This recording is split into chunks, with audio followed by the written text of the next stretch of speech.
ఆయన జ్ఞాపకం చేసుకున్నాడు, ఆయన కృప నిరంతరము ఉండును. ప్రతి ఒక్కరిని ఏ దశలో జ్ఞాపకం చేసుకున్నాడంట?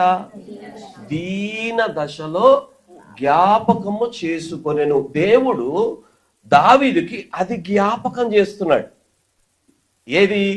దీన దశలో నేను నిన్ను జ్ఞాపకం చేసుకున్నానన్న విషయం. నీవు ఏ దొడ్డిలో ఉన్నావు?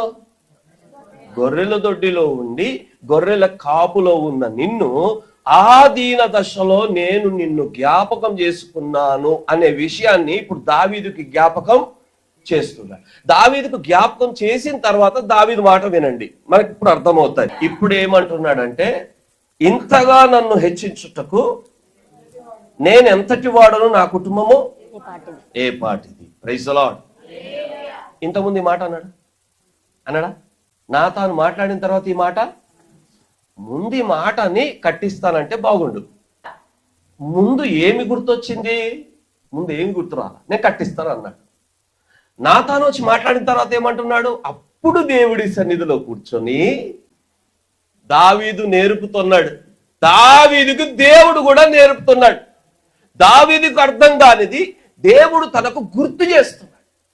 ఏమంటే, నిన్ను ఎక్కడి నుంచి తీసుకొచ్చు? అరే, నీకు పెద్ద టెంపుల్ కడతానయ్యా అని అంటే, నిన్ను ఎక్కడి నుంచి తీసుకొచ్చాను తెలుసా?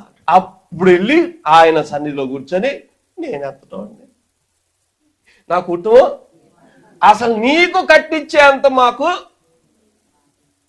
మా స్థితి ఏంటి అని గుర్తొచ్చింది. దీన దశలో ఆయన మనను, అయితే ఆయన జ్ఞాపకం చేసుకున్న సంగతి మనము జ్ఞాపకం చేసుకుందాము గాక. Praise the lord.